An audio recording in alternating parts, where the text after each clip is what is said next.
ভাল এয়া চাওক তৰকাৰী খুব ধুনীয়াকৈ উতলি গ'ল এতিয়া ইয়াতে মই মাছ দি দিম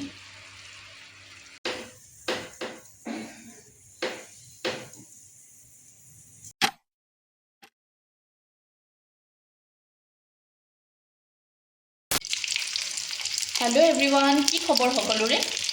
গৰম কেনেকুৱা পৰিছে আপোনালোকৰ ফালে আমাৰ ইয়াতো নক'ব আৰু ইমানেই বেছি গৰম নহয় মানে কি বনাই খাওঁ এনেকুৱা লাগিছে আজি এয়া ভাঙন মাছ আছিলে মোৰ আকৌ ল'ৰা ছোৱালীকেইটা ভাঙন মাছৰ মাথাটো খাই বৰ ভাল পায় সেইকাৰণে সেই পিচাকেইডোখৰত থৈ দিছোঁ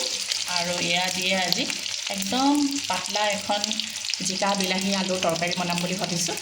এয়া আৰু মাছ ভাজি আছোঁ মাছ ভজা তেলখিনিতে মই দি দিম কেইটামান পাঁচফোৰণ যিহেতু গৰম বেছি একদম পনীয়াকৈ তৰকাৰীখন বনাম বুলি ভাবিছোঁ আৰু পাঁচফোৰণকেইটা ফুটি গ'ল এতিয়া ইয়াতে দি দিম জিকা আলু আৰু বিলাহী একেলগে দি দিছোঁ পাকঘৰত সোমাব নোৱাৰা অৱস্থা আপোনালোকৰ ফালে কেনেকুৱা বাৰু কমেণ্টত জনাবচোন গৰমে অৱস্থা কাটি কৰি দিছে অকণমান সময় ভাজি ল'ম এইখিনি চাওক একদম ধুনীয়াকৈ ভজা ভজা হৈ গ'ল ইয়াতে দি দিম জোখৰ নিমখ আৰু হালধি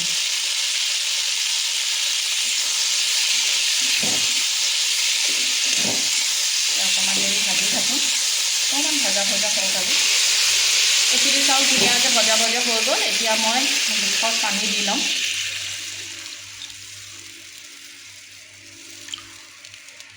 ভালকৈ উতলিবলৈ দিম